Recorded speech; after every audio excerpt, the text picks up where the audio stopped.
ओम श्री परमात्मने नमः। ओम श्री गुरुभ्यो नमः। ओम श्री ऋषिभ्यो नमः। ओम असतो मा सद्गमय तमसो मा ज्योतिर्गमय मृत्योर्मामृतंगमय।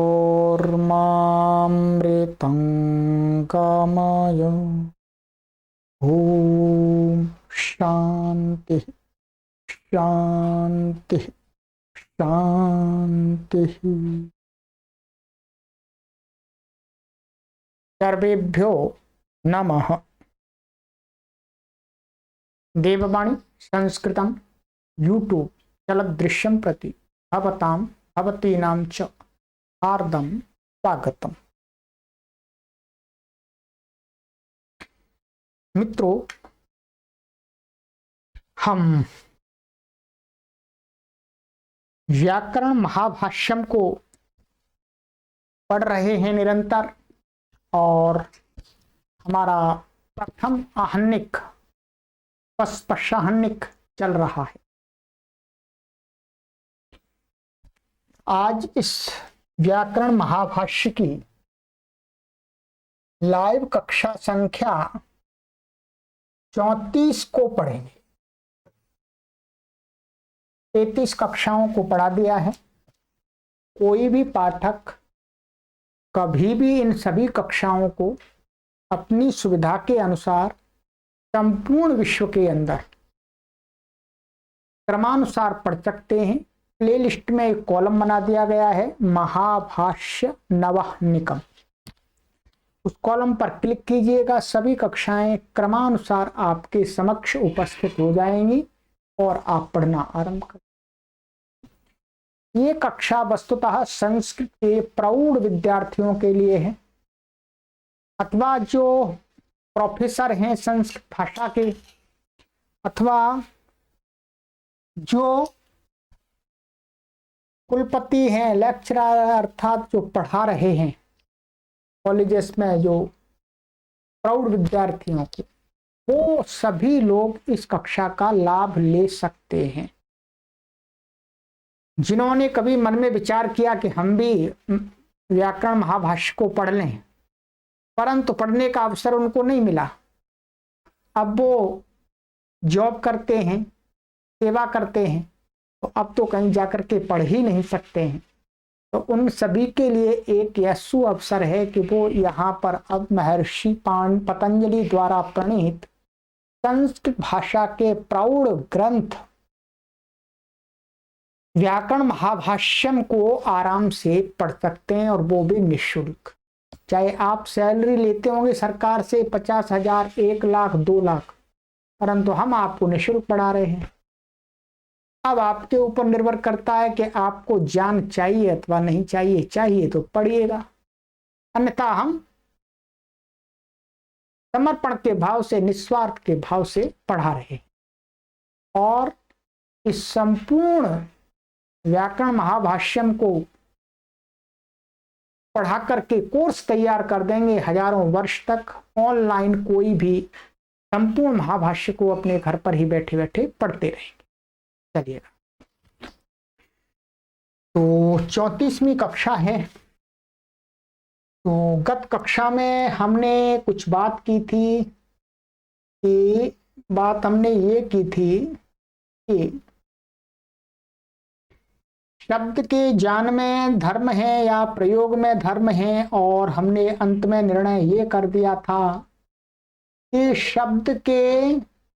शब्द का शास्त्र पूर्वक ज्ञान करके प्रयोग में धर्म है। और अंत में कुछ और भी पक्ष दिखा दिए थे महर्षि पतंजलि ने। कुएं वाला दिखा दिया था एक, और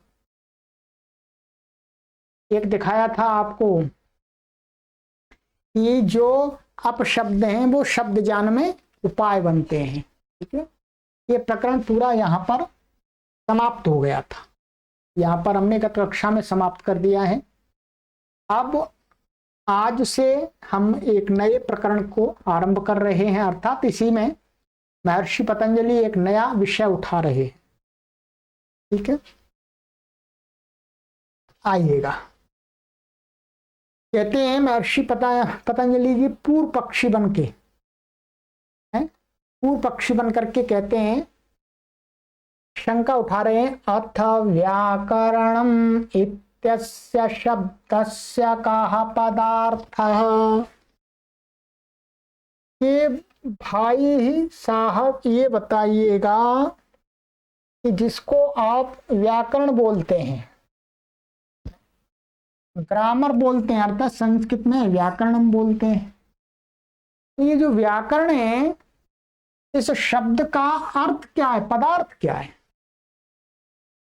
ध्यान दीजिएगा, पदार्थ का अर्थ होता है पद, पद और अर्थ है। पद क्या है? ये व्याकरण शब्द क्या है? पद है। और इसका अर्थ क्या है? ये आपसे शंका है, क्योंकि हमारी समझ में नहीं आता कि व्याकरण कहने से क्या समझे। जैसे मानिएगा महाभाष्य की पुस्तक कहने से ये बोध होता है कि महाभाष्य की ये पुस्तक है, महाभाष्य पुस्तक, इस शब्द का अर्थ क्या है? ये पुस्तक, ऐसा पेपरों की ये पुस्तक। वैसे ही रचनानुवाद कौमुदी पुस्तक कहने से इस पुस्तक का बोध होता है। वैसे ही प्रश्न उठाया महर्षि पतंजलि ने कि भाई, पतंजलि जी ने पूर्व पक्षी की तरफ से, कि कोई भी पढ़ने वाला पाठक ये सोच सकता है कि व्याकरण शब्द का अर्थ क्या है, प्रॉपर अर्थ क्या है। ऐसे तो व्याकरण पढ़ रहे हैं, ये पढ़ रहे हैं, परंतु आप जब पूछ रहे हैं भाई आप व्याकरण पढ़ रहे हैं पर व्याकरण शब्द का अर्थ क्या है, तो फिर इधर उधर सिर हिलने लगेगा, चक्कर आने लगेंगे। भाई व्याकरण शब्द का अर्थ क्या है? हम तो व्याकरण पढ़ रहे हैं। गहरी बात है। जो हमारा व्यवहार चलता है वो ऊपर ऊपर चलता है, शब्दों की गहराई से नहीं चलता व्यवहार। परंतु यहां शास्त्र का अध्ययन किया जा रहा है, इसलिए महर्षि पतंजलि जी गहराई में जाते हैं। तो कहते हैं कि लोक में सुनते हैं कि महाभाष्य पढ़ रहे हैं, व्याकरण पढ़ रहे हैं, व्याकरण पढ़ रहे हैं, कि किसी को पूछो व्याकरण पढ़ रहे हैं, तो कोई प्रश्न कर दे कि व्याकरण शब्द का पदार्थ माने अर्थ क्या है, हम क्या समझें कि आप क्या पढ़ रहे हैं। तो उत्तर देते हैं, कहते हैं महर्षि पतंजलि जी उत्तर पक्षी की तरफ से, सूत्रम। भाई व्याकरण शब्द का अर्थ तो सूत्र है। व्याकरण शब्द का अर्थ क्या है? सूत्रम, सूत्र है। महर्षि पाणिनि के सूत्र हैं, आचार्य कात्यायन के सूत्र हैं, ये सूत्रों का नाम व्याकरण है। सूत्री हो, अष्टाध्याय में सूत्री तो है, यही तो व्याकरण है। अब इसमें दोष निकालेंगे जी। उत्तर पक्षी ने कहा उधर है, ये तो सूत्र है, व्याकरण का अर्थ होता है सूत्र। तो कहते हैं नहीं, ये बात ठीक नहीं लगती है, ये बात ठीक नहीं लगती है। अब इस पर आचार्य कात्यायन की तरफ से पूर्व पक्षी के पक्ष को उपस्थित किया है कि सूत्रे व्याकरणे षष्ठ्यर्थोनुपपन्नः। भाई ये तो गलत बात है, व्याकरण का अर्थ सूत्र हो जाए ये कैसे संभव है? यदि ऐसा हो जाएगा तो कहते हैं कि सूत्रे व्याकरणे, यदि सूत्र को ही व्याकरण आप मान लें, मानने पर सप्तमी है, ठीक है, तो क्या होगा? षष्ठ्यर्थः अनुपपन्नः। षष्ठी का अर्थ माने संबंध द्योतित नहीं होगा, है? संबंध द्योतित नहीं होगा। कैसे? कि हम लोक में ऐसा सुनते हैं कि लोग कहते हैं ये व्याकरण का सूत्र है, ये व्याकरण का सूत्र है, ये व्याकरण के सूत्र हैं। तो इसमें क्या है? व्याकरण और सूत्र में तो संबंध भाव है? अवयव अवयवी का संबंध है, व्याकरण क्या है? अवयवी। सूत्र क्या है? उसके अवयव हैं।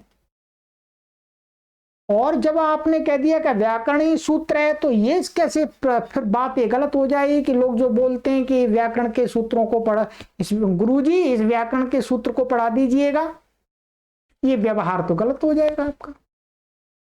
वही कहा षष्ठ्यर्थानुपपन्न, फिर षष्ठ्यर्थ की उपपत्ति नहीं होती है, षष्ठी का जो अर्थ होता है संबंध वो बनता ही नहीं है।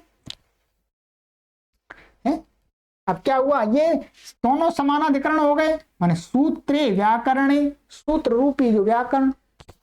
अब व्याकरण का सूत्र ऐसा कहना गलत हो जाएगा। अब महर्षि पतंजलि जी इसी को समझाते हैं, ये पूर्व पक्षी का है। सूत्रे व्याकरणे षष्ठ्यर्थो नोपपद्यते व्याकरणस्य सूत्रम इति, ये वाला वाक्य उत्पन्न ही नहीं होगा। व्याकरण को सूत्र मानने पर षष्ठी का जो संबंध है सूत्र और व्याकरण में वो उत्पन्न नहीं होगा, वो ज्ञान नहीं होगा। जैसे व्याकरण से सूत्रम, ये वाला वाक्य ये क्या समझा जाएगा? व्याकरण का सूत्र समानाधिकरण हो जाएगा। दोनों पद एक को कहते हैं तो उनमें समान विभक्ति होती है, समान वचन होता है। जब व्याधिकरण होता है तब उसमें पृथक पृथक विभक्तियां होती हैं। तो यहां पर क्या है? व्याकरण से सूत्रम, ये वाला वाक्य नहीं उत्पन्न होगा। तो अब कहते हैं, अब उत्तर पक्षी कहता है अरे ये तो बात हमने सोची नहीं थी, हमारे तो ठीक है। कहते हैं किम ही तदन्यत सूत्राद व्याकरणम यस्यादः सूत्रम स्यात्। भाई किम ही तद अन्यत, वो दूसरा और क्या है? सूत्रात व्याकरण, माने सूत्र से व्याकरण और क्या है बताए? जिसका अदा माने सूत्रम स्यात्। ठीक,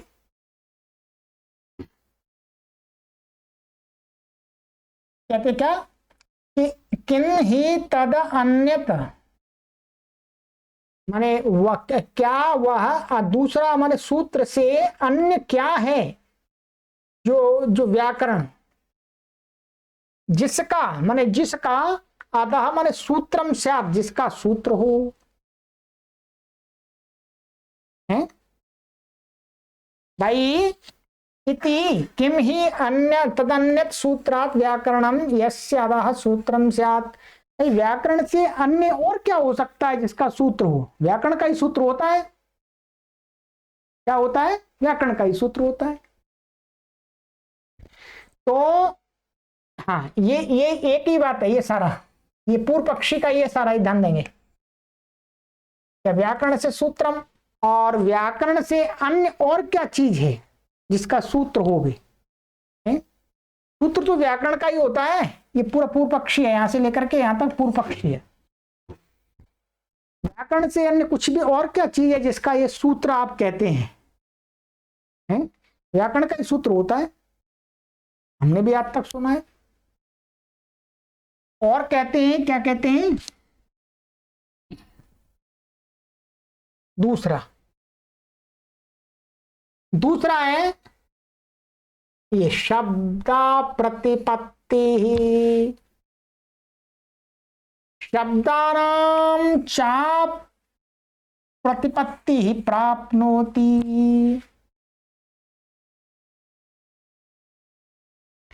दूसरी ये बात है, एक और दिखा रहे हैं, दूसरा दोष दिखा रहा पूर्व पक्षी का ये है कि शब्दों की अप्रतिपत्ति, शब्दों का ज्ञान, जो यदि व्याकरण को सूत्र मान लिया तो शब्दों का ज्ञान नहीं, शब्दों के अर्थों का ज्ञान नहीं कर सकते आप व्याकरण से, वो सूत्र से।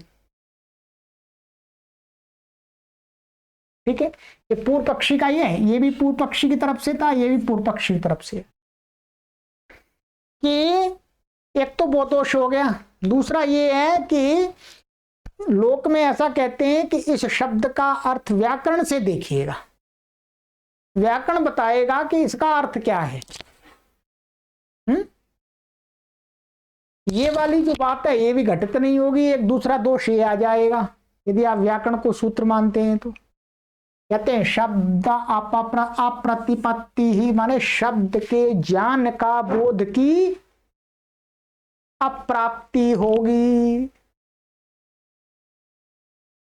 शब्दानां चा प्रतिपत्ति ही प्राप्नोति, शब्दों के अर्थ की अप्राप्ति होगी। शब्दों का अर्थ हम व्याकरण से यदि सूत्र मान लिया तो नहीं समझ पाएंगे, वो वाक्य गलत हो जाएंगे। व्याकरणात् शब्दान् प्रतिपद्यामहे इति, व्याकरण से हम शब्दों के अर्थों को जानते हैं। ध्यान दीजिए, क्या व्याकरण से हम शब्दों के अर्थों को जानते हैं, इस शब्द का क्या अर्थ है। नहीं सूत्रतः सूत्रत एव शब्दान प्रतिपद्यन्ते, लोग सूत्र से ही शब्दों के अर्थों को नहीं जानते हैं।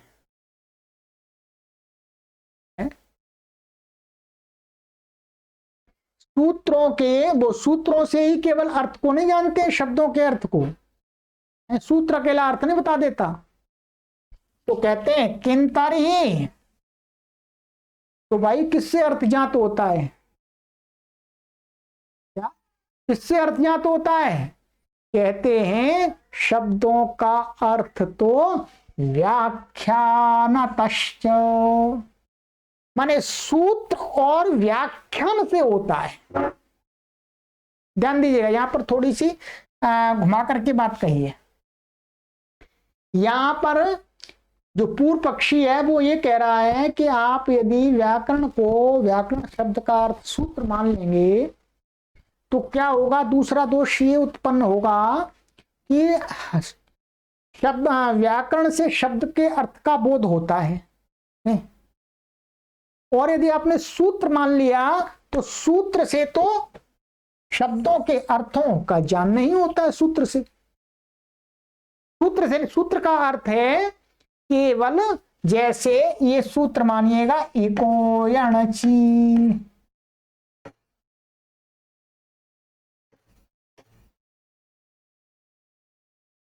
इको यणचि ये सूत्र है। तो सूत्र का अर्थ हुआ सूत्र के एक पद, दो पद, तीन पद, बस ये सूत्र हो गया। सूत्र का से इतना ही तात्पर्य है। तो इस प्रकार जो अष्टाध्यायी में अथवा जो वार्तिक जो सूत्र हैं उनको वो ऐसा अर्थ तो नहीं बताते। तो उत्तर पक्षी ने कहा जी तो फिर किससे अर्थ ज्ञात होता है शब्दों का। तो कहा कि जो शब्दों का जो अर्थ ज्ञात होता है व्याख्यानतश्च, या व्याख्यानतश्च मन च समुच्चय अर्थ में है, क्या समुच्चय अर्थ में। तो ये माने सूत्र और व्याख्यान, माने सूत्र और उसके व्याख्यान से शब्दों का अर्थ जाना जाता है। केवल सूत्रों से सूत्र पढ़ा हुआ उससे कोई अर्थ ज्ञात नहीं होता शब्दों का। अब आप इस बात को समझिएगा, सूत्र और सूत्र का व्याख्यान जब हम पढ़ते हैं, अर्थात ये सूत्र क्या कहता है, क्या क्या कार्य करता है, ये सूत्र का व्याख्यान हो गया। तो सूत्र और सूत्र का जब व्याख्यान करते हैं तब उन दोनों से ही हम शब्दों के विषय में जान पाते हैं कि शब्द का ये अर्थ है। ध्यान दी, दो चीजें, एक सूत्र और एक सूत्र का व्याख्यान। सूत्र का अर्थ होता है केवल सूत्र में पड़े हुए पद, वो क्या करते हैं क्या नहीं करते हैं ये कुछ नहीं, केवल सूत्र माने सूत्र में पड़े हुए पद। और उन सूत्रों का जब व्याख्यान करते हैं कि ये सूत्र के पद यह कार्य करते हैं, तब जाकर के सूत्र और सूत्र के व्याख्यान से हम किसी शब्द के अर्थ को जान पाते हैं। तो पूर्व पक्षी ने कहा भाई देखो, आप व्याकरण का अर्थ सूत्र मान लेंगे केवल, तो फिर आप ये बात आपकी गलत हो जाएगी। शब्दों के अर्थों को हम व्याकरण से नहीं जान पाएंगे, क्योंकि शब्दों का जो वास्तविक अर्थ है वो तो सूत्र, सूत्र माने व्याकरण, आपने मान लिया सूत्र, तो सूत्र और सूत्र के व्याख्यान से बोध होता है। ठीक है, कहते हैं अच्छा जी, ननु च तदेवं सूत्रं विगृहीतं व्याख्यानं भवति, न केवलानि चर्चापदानि व्याख्यानं वृद्धि आत् ऐच इति। क्या कह रहे हैं? ननु च तदेव सूत्रं विगृहीतं व्याख्यानं भवति, न केवलानि चर्चा पदानि व्याख्यानम। जैसे वृद्धिरादैच वृद्धि आत ऐच इति। चर्चा पदानी का अर्थ होता है केवल पद पाठ किया हुआ, ये ध्यान दें, वृद्धि आत ऐच इति। इस प्रकार से किसी सूत्र को लिखते हैं तो उसको बोलते हैं चर्चा पद। चर्चा पद माने इस सूत्र के चर्चा पदार्थ, इसके अंदर ये पद हैं। तो कहते हैं ननु च तदेव सूत्रम, वह ही सूत्र विगृहीतम, जब उसका विग्रह कर देते हैं तो वो क्या हो जाता है, उसका व्याख्यान होता है, वो उसका व्याख्यान होता है। न केवलानि चर्चा पदानि व्याख्यानम, केवल चर्चा पद ही व्याख्यान नहीं होते हैं। चर्चा पद माने केवल ये बता देना वृद्धिरादैच में ये वृद्धि पद है, ये आत पद है, ऐच पद है। तो कहते हैं केवल विग्रह करके दिखा देना, क्या विग्रह करके दिखा देना ये नहीं है, ये क्या है, ये व्याख्यान नहीं है। किंतर ही, तो व्याख्यान क्या है फिर? कहते हैं उदाहरणम प्रत्युदाहरणम वाक्याध्याहार इत्येतत् समुदितम व्याख्यानम भवति। समझ में आया हो आ रहा होगा आप यदि आप ध्यान देंगे तो। ये कहा उत्तर पक्षी ने ये बात कहा है, ये ठीक है, कि जो सूत्र होता है, ठीक है, जो सूत्र विगृहीत, ये नानु च तदेव माने वह ही जो सूत्र है वो विगृहीतम माने विग्रह किया हुआ व्याख्यानम भवति। तो वास्तव में जो सूत्र है उसका विग्रह कर देना ये व्याख्यान होता है। तो कहते हैं न केवलानि चर्चा पदानि व्याख्यानि, केवल इस प्रकार से कोई माने कि ननु च तदेव सूत्रम विकृतम व्याख्यानम भवति, ऐसा कोई माने तो नहीं। न केवलानि चर्चा पदानि व्याख्यानि, पदों को अलग अलग दिखा देना ये व्याख्यान नहीं होता है। ये पूर्व पक्षी कह रहा है अपनी तरफ से।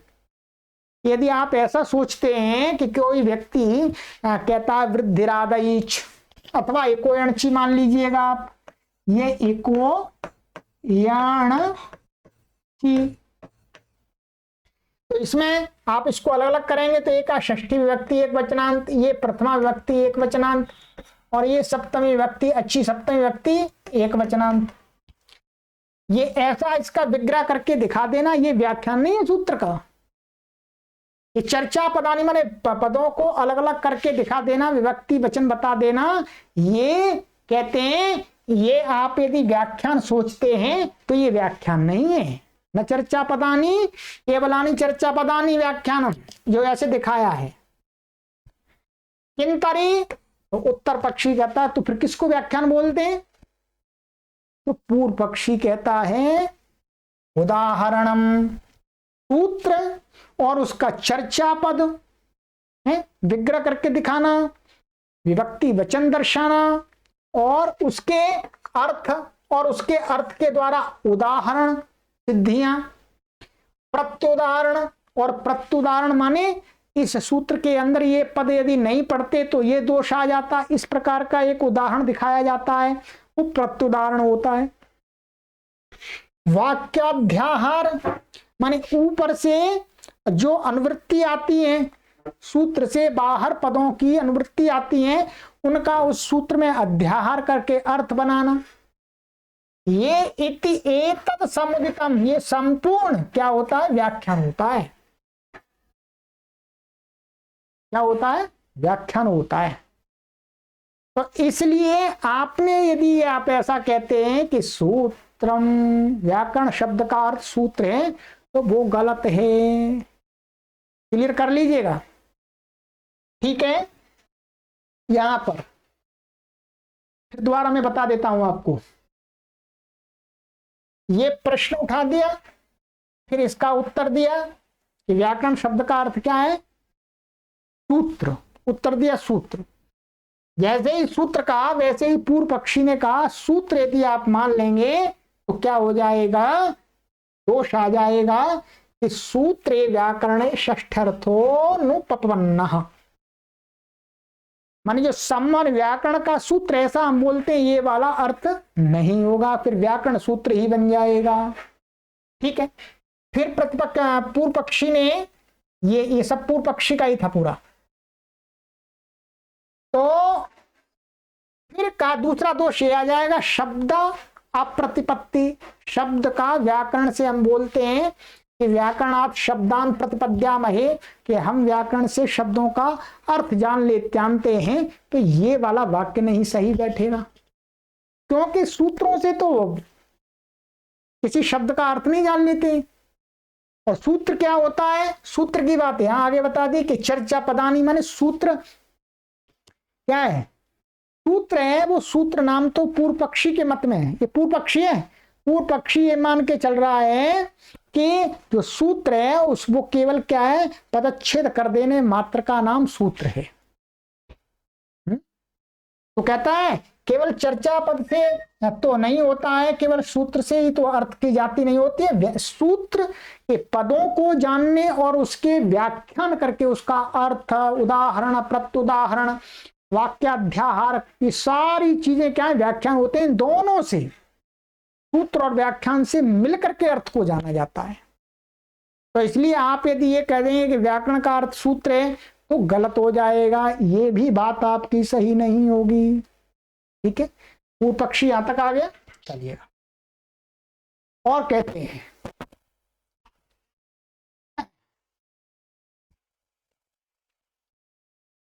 अब उत्तर पक्षी कहता है कि चलिएगा आज की कक्षा इतना ही रखेंगे।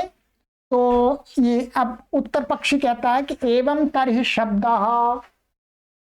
अब क्या है? अगली कक्षा में पढ़ेंगे कि व्याकरण का अर्थ हम शब्द मान लेते हैं।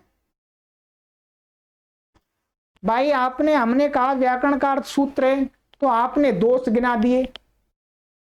तो अच्छा ऐसा मान लेते हैं कि व्याकरण का अर्थ एवं तर्हि शब्द, तब तो ग्रामर मन व्याकरण का अर्थ है शब्द। शब्द तो अब शब्द कहेंगे तो फिर पूर्व पक्षी दोष उपस्थित कर देगा, वो अगली कक्षा में देखेंगे। अब हमारा आज का पक्ष ये हुआ कि पूर्व पक्षी ने जो शंका उठाई थी कि व्याकरण किसका नाम है, व्याकरण शब्द का अर्थ क्या है, तो उत्तर पक्षी ने कहा सूत्र। तो सूत्र कहने पर क्या है? पूर्व पक्षी ने दो दोष उपस्थित कर दिए कि आप सूत्र मानते हैं तो आपके सिद्धांत में ये दो बातें उपपन्न नहीं होती हैं, फिर आप कैसे काम करेंगे?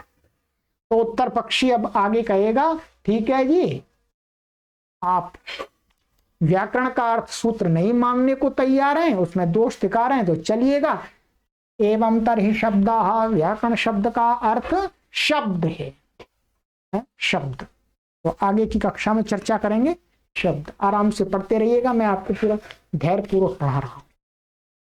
इस बात को मैं कह सकता हूं क्योंकि मैंने इस ग्रंथ को पढ़ा है कि इतना ये पूर्व पक्षी है, उत्तर पक्षी है, सारी बात इस ग्रंथ में बता बता करके आपको कोई ऑफलाइन में भी नहीं पढ़ा, जो मैं आपको ऑनलाइन में पढ़ा। आपको कुछ बचना नहीं चाहिए, यदि आप थोड़ा ध्यान देंगे तो सारी चीज क्लियर हो जाएंगी, कोई परेशानी नहीं है। आपको टीकाएं पढ़ने की आवश्यकता नहीं होगी, क्योंकि टीकाएं पढ़ करके उनका सार तो मैं ही समझा रहा हूं, क्योंकि टीकाएं इतनी जल्दी समझ में भी नहीं आती हर व्यक्ति के। टीकाएं छोटे से वाक्य की टीका इतनी लंबी लिख देते हैं कि आदमी का मस्तिष्क चकरा जाता है उसी में। और मैं आपको टीका में पहले पढ़ लेता हूं, फिर आपको समझाता हूं, तो आपको भी सरलता है। ठीक है, चलिएगा। सर्वेभ्यो नमः।